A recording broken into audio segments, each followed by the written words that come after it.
Opportunity, and thanks everybody in the room and online for being part of the conversation today. I think it's a really important moment for this lecture series and for this conversation about cooperatives. We have been talking at the National Cooperative Business Association about how we're in a cooperative moment. We're going to get into that as the talk goes on, but just very briefly, what I mean by that is when we look at, I'll just keep it to the United States in this case, when we look at the history of the United States, and we look at moments that people really look to cooperatives as a solution to exclusion from society, exclusion from the economy. It's those times when cooperatives are particularly relevant, and when they can really go to scale and help transform sectors or communities. So we'll talk about some of this. The agenda, very briefly, I'll talk about the National Cooperative Business Association, CLUSA. That's the Cooperative League of the United States of America. I'll talk about it briefly. In a way, it will be an introduction to the sectors, to the cooperative community here in the United States. We'll talk about the genesis, and particularly we'll look at three different sectors that have gone to scale here in the U.S., particularly credit unions, rural electric cooperatives, and agriculture cooperatives. We'll spend a few minutes on those, and we'll kind of ask, why did they go to scale? And then we'll kind of apply some of that learning to some other sectors, maybe to some emerging sectors, such as platform cooperatives, and what might be the formula for those to go to scale. We'll look at, as Trevor mentioned, we'll look at some of the opportunities and challenges that we see that cooperatives face here in the United States, and that can be applied globally, I think. And then we'll talk about creating those conditions, particularly the policy conditions for cooperatives to thrive and to grow. So I guess, those questions, I'll just put those up so you can start to think about that, and we'll head towards those for the discussion period. Just compare and contrast some of the history to today's opportunity and challenges. What are some of those opportunities and challenges for co-ops to make a greater impact? We'll ask that policy question, and then really kind of get granular in how do we really accelerate the development of cooperatives in the United States and beyond. So just a bit about the National Cooperative Business Association, CLUSA International. We are the umbrella association for all kinds of cooperatives in the United States. And I'm just going to pause and take 1 minute to talk about this type of business that we call cooperatives. Cooperatives, of course, are in some ways, they're a type of corporation, right? They're just a type of business. They're a very special type of business that are owned, controlled, and benefit the people who use the business. So they put people in the primary position, and they put outside stakeholders, particularly investors, in a subsidiary position. And how do they do this? Primarily through, in two main ways I'll talk about. One is on the control. So cooperatives are democratically, small d, democratically controlled. One person, one vote. So no matter how much you use the business or work at the business, if it's a worker co-op, you have one vote. If you use the business, if you're a farmer and you put 100,000 bushels through the cooperative, you have one vote. If you put 1,000 bushels through the cooperative, you have one vote. If you're a worker and you work 1,000 hours, you have one vote. If you work 10 hours, you have one vote. So it's democratically controlled. The other major component about cooperatives is that typically the what in other sectors would be called profit, in co-ops typically called patronage, that's based on how much you use the business, not on how much you invest in the business, which is typical of most other businesses. So if there is a profit in the business, it's divvied up based on, again, I'll use those two examples. If you're a farmer and it's a farmer cooperative, how many bushels, how much corn you put through a cooperative, that's how much, you get on a pro rata basis, how much patronage dividend you get. In the same way for worker, typically it's how many hours you worked at that cooperative. So not based on investment, on how much you use. Those are two very simple things. But as you think about, and I'm sure you've talked about and will talk about over the semester, they're kind of transformational in terms of what it means for the business. I mean, it really puts the people who use the business in the center. And typically, the people who use the business are of that community. They live in that community. So it's more likely that they will care about other social or environmental outcomes from that business than other businesses that use and controlled by outside stakeholders or investors. So that's a co-op, and some of the key distinctions about a co-op. So this slide is, it indicates who's part of the cooperative community here in the United States. And just to give you a flavor of where are co-ops, and then we're going to drill down into a couple specific sectors that have really gone to scale, but we see cooperatives in utilities, which we're going to talk about, rural electrics. Credit unions. The Credit Union National Association is the national association for all types of credit unions. National Co-op Grocers is the group for food co-ops in purchasing co-op and does some association work. There's a farmers union that focuses on co-ops, National Association of Housing, the U.S. Federation of Worker Co-ops. Just to exemplify that this particular type of business model is seen across sectors. And of course, with the opportunities in recent years around platform cooperativism, a continued focus of this lecture series, and we'll have an opportunity to talk about that more in just a little bit. NCBA CLUSA, it's passed, so this is a little bit of a kind of a self-serving comment, but it also gives you a sense of the evolution of cooperatives here in the United States of America. And it also provides some example of what happens when people come together to make change in the cooperative movement. NCBA CLUSA was formed in 1916, so 103 years ago. And in fact, its first headquarters was on 5th Avenue and 13th. Is it 72 5th Avenue? Which, of course, now is a new school, one of the buildings here at the new school. The original founder of NCBA CLUSA, his name was Peter Warbass, and he was a very successful surgeon here in New York City. And, just for a moment, think about what was happening in the world in 1916 and a real debate across the globe on the type of economy that gets the best outcome. And cooperativism in certain sectors was a very, very kind of sought after and kind of enlightened way to look at the economy. And Peter Warbass is one of these great cooperators, and he formed the NCBA CLUSA, and we've been around since then, since 1916. Just a few things that the cooperative. So NCBA CLUSA it's a membership association. It's just we're in some ways we're kind of a typical Washington D.C. group. We advocate for good policy.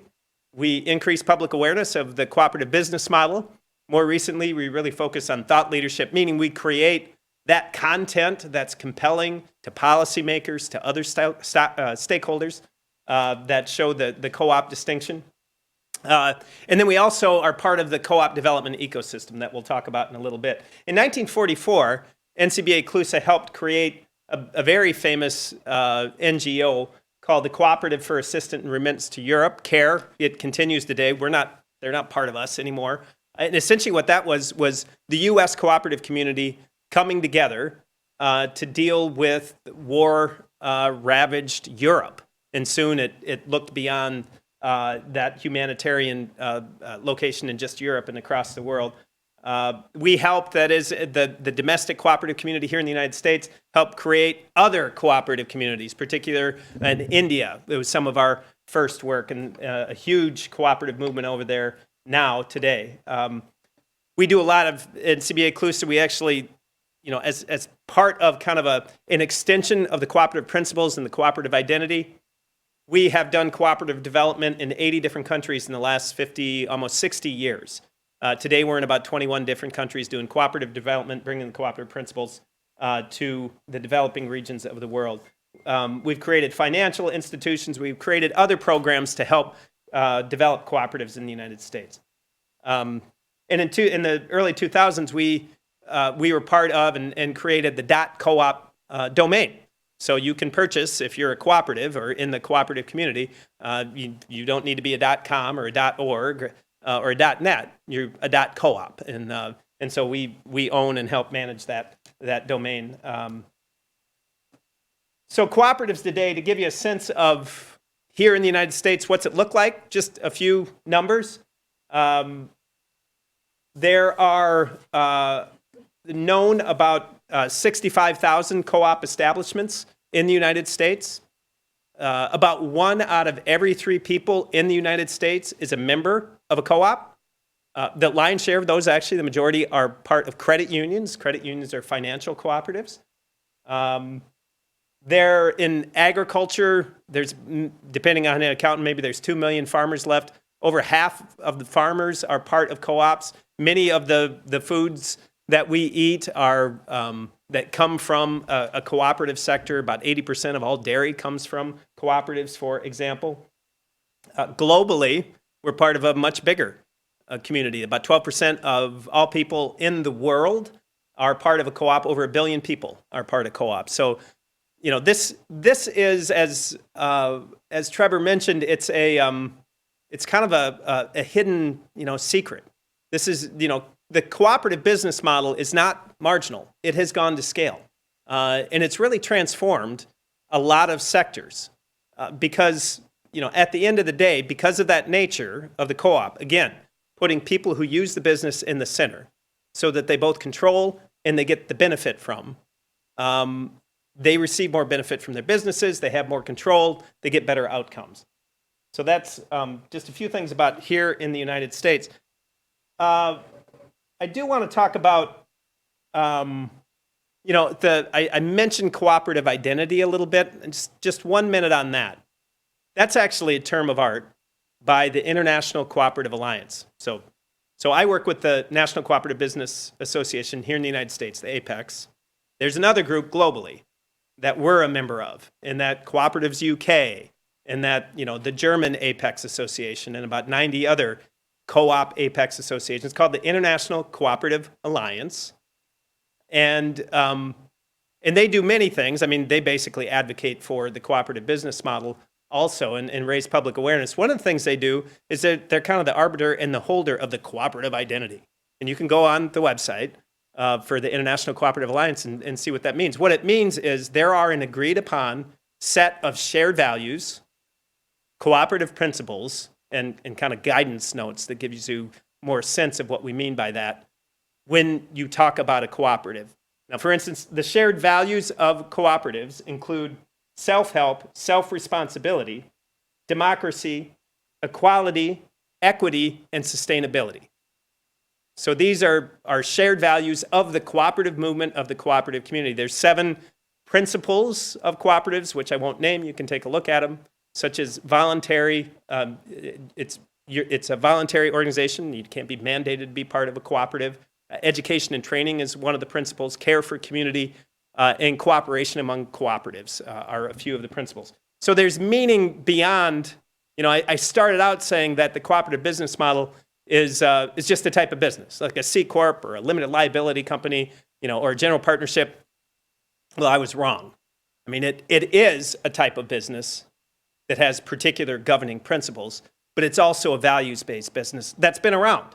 Now, I want to talk a little bit in this next slide about the history of cooperatives. Now, those values that I just talked about and those principles, they're the arbiter, the International Cooperative Alliance have kind of laid this out, and the cooperative community as a consensus has come around those, and most recently updated in 1995. But they come from, of course, values that have been practiced across cultures and across geography, across time.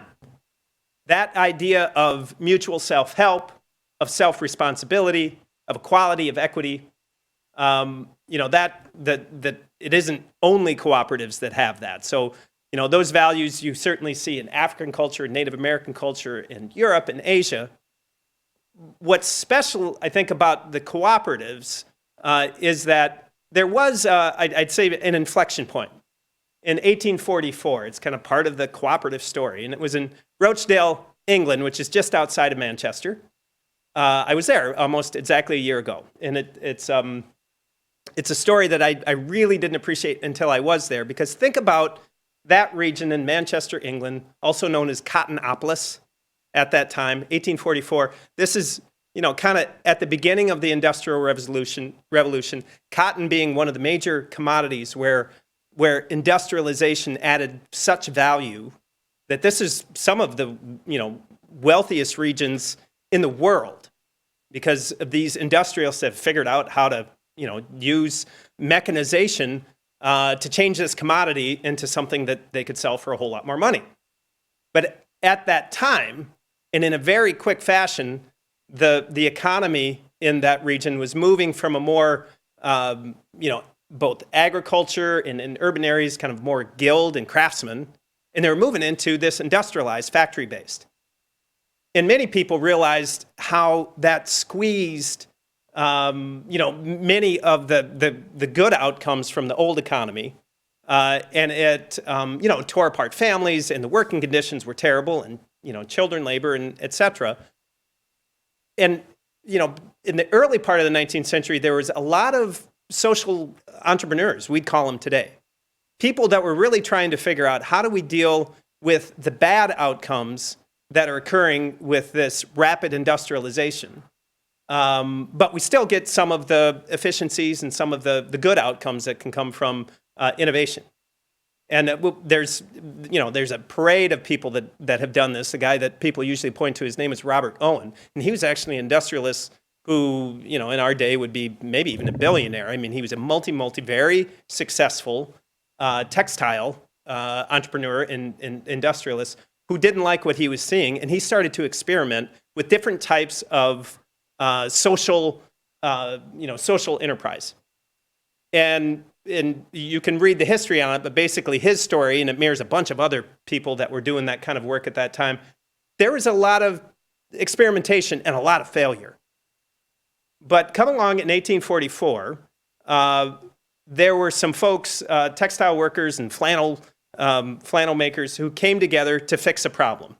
And they took the learning from this experimentation and social enterprise that had been happening across England and in the industrialized area, and they took some of those best learnings and they set down these rules of how to do business that became basically the progenitor of the cooperative principles. This idea of democratic control, of user benefit, and they succeeded. And that's a key learning here that I want to talk about, is that this, why do cooperatives exist? Why are 1 billion people members of cooperatives today? Why are 120 million people in the United States members of cooperatives today? Because it was a business model that worked. It was a business model that both had social outcomes, but it could also survive in the market. And very quickly, this idea of cooperative spread to the European continent, and I'm going to bring it right back to the United States. And within really 2 generations, it's back in the United States. It's the late 1800s, and farmers from Northern Europe are facing something like those textile workers and cotton workers and industrialists were facing in England just 2 generations prior. What they were facing was an agrarian economy where half the people in the United States lived on farms in 1890. And agriculture was small scale. And in the late 1800s, it was quickly becoming industrialized. And these farmers, these small firms, lost their way in the economy. They literally couldn't access the market anymore. Well, there were a set of farmers from Northern Europe who knew about cooperatives. And they said, wait a second, we know how we can deal with this. They came together, created their own businesses, their own cooperatives, and very quickly, they used the democratic policy machines that we have here in the United States and leveraged in the creation of federal policy to create an enabling environment for farmer cooperatives in the late 1800s and the early 1900s. And very quickly, within a generation, many of the commodities that we use in the food system are owned and controlled by farmers. So that's one example of how kind of it got here and how it could make a big difference. I talked about how one of the reasons why co-ops thrive and have gone to scale in the globe today is simply because they succeed as a business. But we don't want to undercut what they can do and what they have done as a social tool. So I just want to very quickly talk about a few things. On your screen, you'll see a cover for the book by Jessica Gordon-Nimhart called Collective Courage. It's a fantastic book written in 2015, and it looks at the way that African Americans have used cooperatives and other kind of mutually based businesses to deal with the social inequities and challenges that they'd faced over the years. And Jessica, someday Trevor will have her, she could come here. She was here. She's fantastic. And she'll tell the story. I'll try and tell it in 30 seconds. She's an academic who looks at cooperatives and among other things. And about 17 years ago, maybe 15 years ago, she wondered, and people had asked her, and she wondered, why hadn't African Americans and black communities in the United States used cooperatives to build, more social capital and economic wealth? And so she spent about 5 years asking that question, and what she found was actually they had. And she writes an entire book about how African Americans really bringing not the roots of it are not in Rochdale. The roots are in the cultures and the values from the African continent. But they brought that idea of mutuality, and they farmer cooperatives and credit unions and other types of consumer cooperatives. And she also tells a story about how many times, as soon as these cooperatives became viable or successful, that they were tamped down. Many times in violent ways from the society, from the white society that was around them. But they continue even today. There's a great group in the South that we're very involved with called the Federation for Southern Cooperatives. The Federation for Southern Cooperatives has been around now for 53 years, and it is has direct lineage to and arm from the Civil Rights Movement in the 1960s, and it was a strategy to empower economically smallholder farmers, African American farmers, and it continues today. So that's one example. Just another quick example. You see the bee, the insignia of the bee. There's actually a political party in the United Kingdom known as the Cooperative Party. I mean, they're an actual political party. And we see this. You'll see this in different parts of the world now. So that they actually began to organize not only around ideas, but around that political idea. That multicolored, those many boxes, many of you might know that the United Nations come around the Sustainable Development Goals to deal with inequality and environmental injustice and many other things. These goals, these global goals for the world to come around to deal with some of the great challenges. The cooperative movement, particularly the International Cooperative Alliance, has very much embraced these goals. And the cooperative movement is working toward measuring how cooperatives are making a difference in these different metrics. And then you'll see DEI, diversity, equity, and inclusion, mentioned very briefly. Just in the last year, the cooperative community here in the United States have expressed through resolution and have begun working how to bring diversity, equity, inclusion as a more express and understood values within the cooperative identity. And I can get more into that as we talk about it. So that's an example of how cooperatives have been and are being used to get better social outcomes through history. So next, I just want to start to think about how cooperatives go to scale. That's one of the questions. I get to travel around the country, get to travel internationally. One of the questions that comes up quite often is how, what's the right ecosystem? What are the right conditions for cooperatives to go beyond, just a few businesses in a particular community so that they can really go to scale and transform a sector or transform a geography. So I'm going to give 3 examples. Actually, I already gave one example, and that was around agriculture. So I'm not going to go through that again, but it's that idea of, at the turn of the 19th to 20th century, farmers came together and changed policy so that they could control and have more benefit from the food system, essentially. The next one I'll talk about is utilities, and here, rural electric cooperatives. A couple, I think, kind of astonishing data points. In 1934, 10% of all farm households in the United States had access to electricity. Now, in 1934, almost half the people in the United States lived on farms. 90% of the people who lived in the city had access to electricity. So, I mean, when you think about, that the equitable access to key infrastructure. In 1934, rural people simply didn't have access to electricity.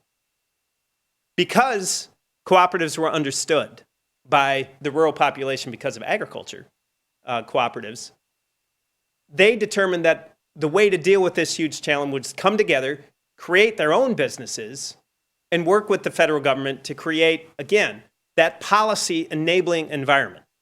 And so there's major federal legislation, early federal legislation in FDR's New Deal, creating an ecosystem of finance, technical assistance, so that farmers could create these cooperatives. What do these cooperatives do? Just like to really kind of put it in the dirt. So about 17% of the people in the United States, they own, control, and benefit from their electric distribution utility. 75% of the geography in the United States are served by member-owned utilities. And this has been going on for generations. What that means today is that folks who live in more remote parts of the country, they have access to state-of-the-art technology in their electric distribution system that otherwise it just simply would not occur. The next sector that I'll talk about is consumer finance. So credit unions, a slightly different story, which is, I think, an interesting kind of setup for maybe the conversation that we'll have in a little bit. Credit unions came about less by federal intervention and more by some individuals, and particularly some really wealthy individuals. Ed Filene, those of you who, the Filene department stores, he's that Filene. And he was exposed to consumer finance cooperatives, otherwise known as credit unions, in the early 1900s. And he was very concerned about the ability, or people, kind of working class people's ability to access affordable finance and to be able to save and to provide some stability for their families. He saw there was a real need, and he saw that credit unions could provide a real answer. And he saw that from the credit union movement in Canada and over in the continent. And for about a generation, he invested a lot of his resources into organizing financial cooperatives, credit unions. And they went to scale once that kind of flywheel really got going. So that by 1960, there were nearly 10,000 credit unions with over 6 million members. I mentioned fast forward to 2020, there's about 5,600 credit unions with over 100 million members. Essentially one out of 4 people in the United States own their own financial institution. And it was because of, and I mean, this is the hard part that I can't kind of overemphasize. It didn't happen by accident. It didn't just happen because there were, some invisible hand of market forces. It happened because there were individuals and then groups of individuals who, poured their energy into creating these businesses that they owned and controlled. And they did it by organizing and then by changing policy so that it would enable more and more people to go to scale. All right, so the next slide. We're in good shape, actually, I think, time-wise. So my job at NCBA CLUSA is to promote, advocate, and defend the cooperative business model. So I typically talk about the opportunity, the potential, the great things that cooperatives have done and can do. But the fact of the matter is there are, a lot of people, including me, really scratch their heads on why co-ops haven't made an even bigger difference, particularly in a number of different sectors beyond those three that I just mentioned. And I'll mention a few things here. Before I go through the slides, one I don't have but I should, is public awareness.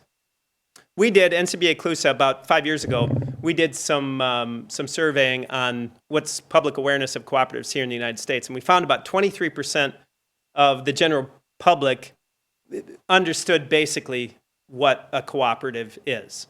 So less than 1 in 4 people in the United States know what a cooperative is. And remember I said about 1 in 3 people in the United States are actually members of cooperatives? I mean, that's actually a fact that we have to reckon with. That there are a lot of people who are a member of a credit union or a rural electric cooperative, or even an outdoor sportswear cooperative like REI, who don't realize that they actually own and control that business. And so there's a huge public awareness gap, and why is that? We can talk more about that, but I think some of it is that co-ops can be a victim of their own success. Those that go to scale, they talk to themselves more than they talk to others. They become convinced that the model, it's just so self-evident that it's a better model, that they don't do the work to continue to educate the next generation or that outer circle. I think that's part of it. Another challenge, and we can get into this more too, is that simply cooperatives tend to be capital, they lack capital.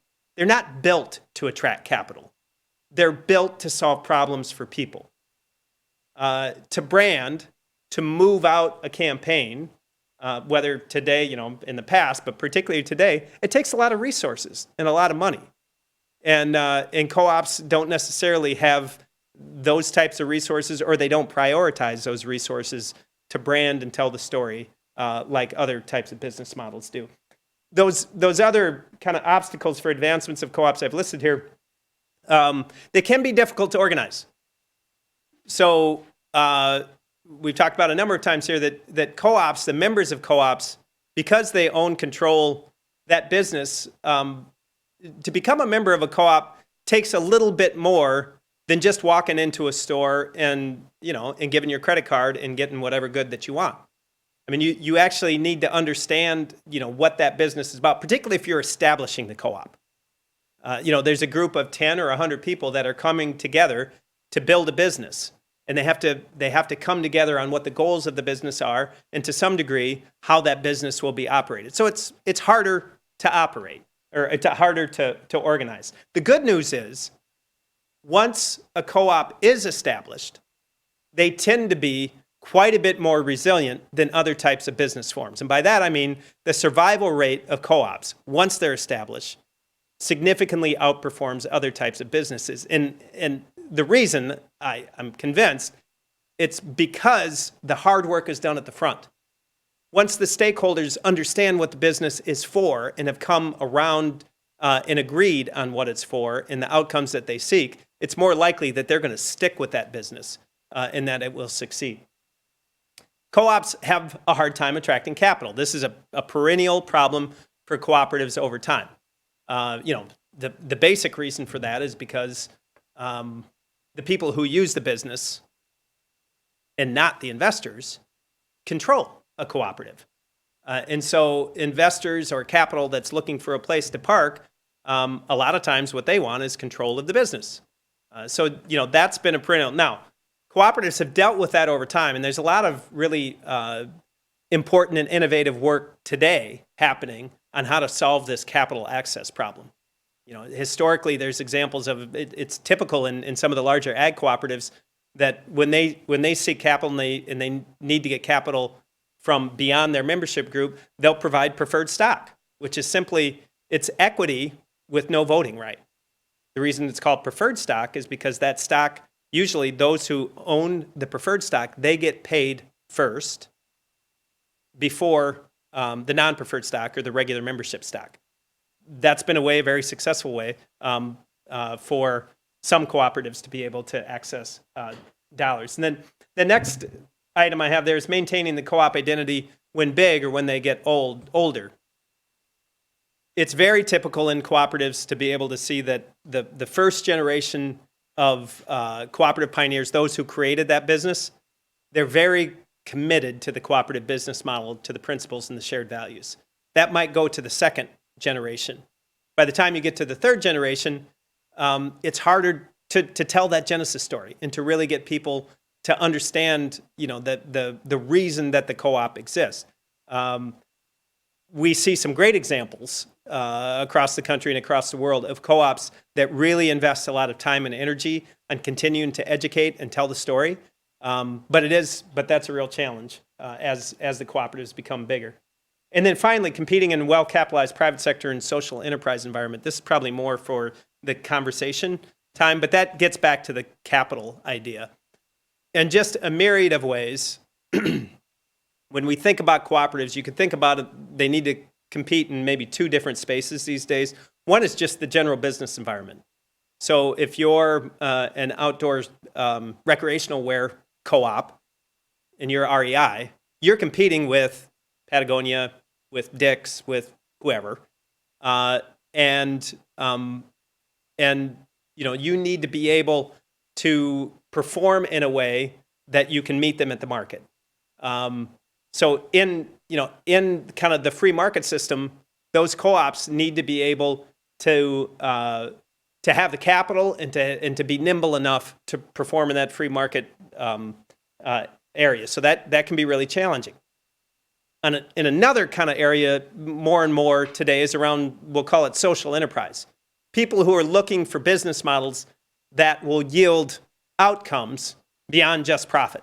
And whether that's environmental outcomes, better equitable outcomes.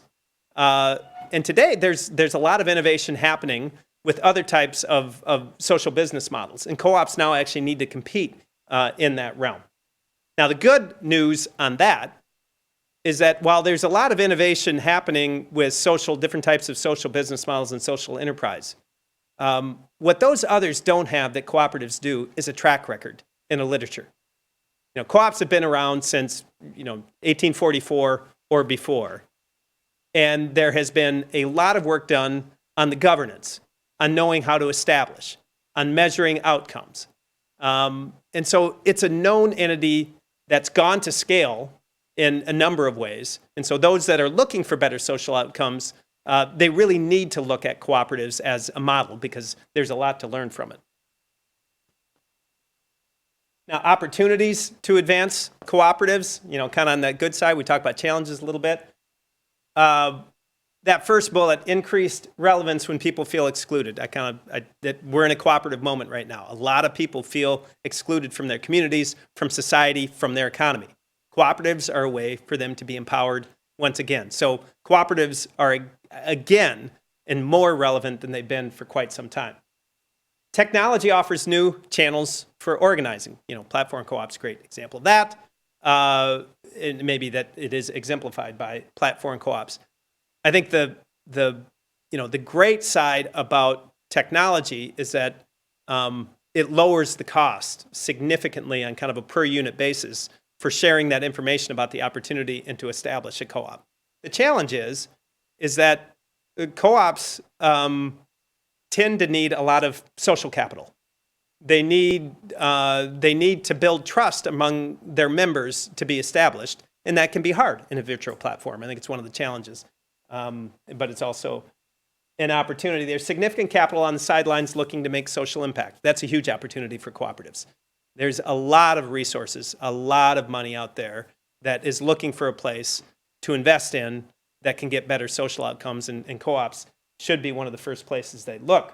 I talked about there's a known model with the literature and track record. That's a huge opportunity advantage of cooperatives. And there's an existing co-op community, local, national, and international. So co-ops, we're not starting from scratch. So there's a great foundation that we've talked about already. So where can we go? I'll just talk about, and I'm just going to touch on briefly because I'm cognizant of time here. The kind of sectoral opportunities, or another way to ask it, where can the cooperative business model make impact in 2020? the digital economy is absolutely one of the biggest, not only opportunities, but I think it's actually almost a responsibility for the cooperative community to look at how to bring the business model to both the gig economy as well as big data. We go a lot farther talking about that. Worker cooperatives here in the United States exist, but they have not been scaled. They're not in the thousands; they're in the hundreds. I can tell you that there is more excitement and attention to worker co-ops in the United States today than I think there ever has been. I mean, there's been federal legislation just in the last couple of years that's been passed to help support worker cooperatives. So you look at the platforms of a number of the presidential candidates, and they focus on worker ownership, and they call out worker cooperatives as strategy. So there's a lot of interest, and there's a lot of great work being done to scale worker co-ops here in the United States, to deal with inequality, to deal with inequity, and a number of other. Climate change is another huge opportunity. In those issues around resilience, issues around the need to really scale renewable energy systems. Co-ops have a lot to offer in that space, I think, is another huge opportunity. So, and then I'll just talk a moment about platform co-ops. I know that's a recurring theme, obviously, in this lecture series. From my vantage point, I don't think about platform cooperatives every day. I think about all kinds of cooperatives, but I look at platform cooperatives as, the 21st century version of agricultural cooperatives at the turn of the 19th and 20th century. Electric cooperatives in the 1930s. I mean, if we don't bring the cooperative business model to platform, then we are taking away a strategy for people to empower themselves in today's economy. And again, whether that's the gig economy or big data, the cooperative business model, I think, is absolutely one of the strategies that just needs to go to scale. And you can read those, that people could form cooperatives to negotiate data usage, to sell data with greater control, and to value those who are generating it. One very quick example, reaching back to some of the established cooperatives and think about platform. So there's one of the major agriculture cooperatives, Land O'Lakes. Many of you probably know that brand, owned by farmers across the Midwest and the West. Thousands of farmers own it. They were formed to help gain market power and to be able to process their own dairy products. Of course, they still do that today. Something else they do, and they've been doing for about 5 years, is this farmer-owned cooperative provides the inputs, seeds, fertilizers, to grow crops. They have an amazing amount of data about their members, this cooperative. This cooperative has yield data. They have data on soil types. They have data on the type of inputs. And which means, in sort of this big data kind of notion of, they have the ability to crunch this data to get better outcomes for the farmers. And in this case, better sustainability, water quality, soil erosion outcomes. This is happening in agriculture in non-co-op, but a lot of the value that's created by that data, or that can be created by that data, is being taken up and given to external stakeholders, as opposed to being kept for the farmers.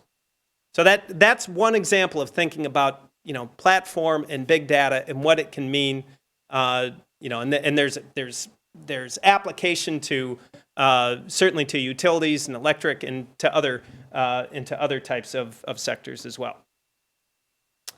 So going to scale, and I'm almost done. At the end of the day, I'm a policy guy, and to a guy with a hammer, everything looks like a nail. So I come back to, how do we use policy to bring co-ops to scale? The first thing is that people have to understand and organize the power of the cooperative, around the power of the cooperative business model. And then they need to advocate for policy change. And policy change can be, creating technical assistance to create co-ops, that happened in agriculture and rural electric. In fact, today, the U.S. Department of Agriculture continues to have programs that support people who want to create cooperatives in those sectors. We need to have mechanisms for access to finance. And that can be government, government-provided finance, or it can be other types of models of access to finance. And then sector-specific policies that provide access to the market.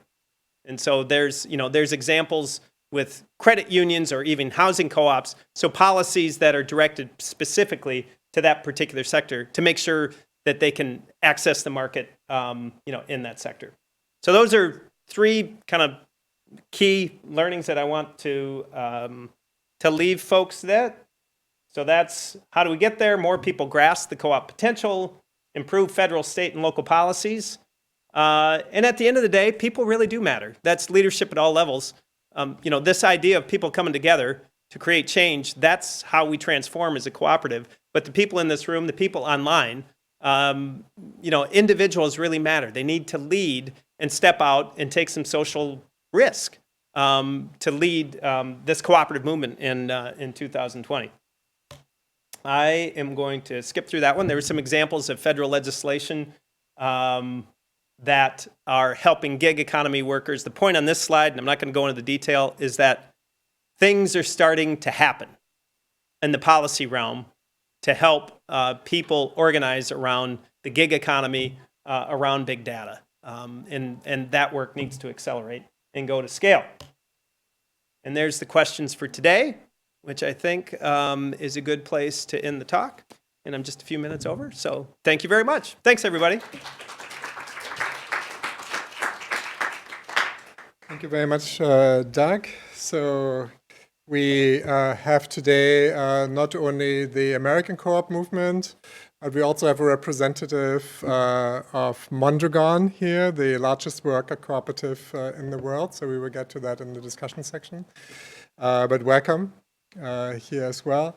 And so for the people watching online, I want to point out that next week we will talk about regulation, so policy regulation in the United States, France, and Germany in comparison to see what regulations would look like that support this model.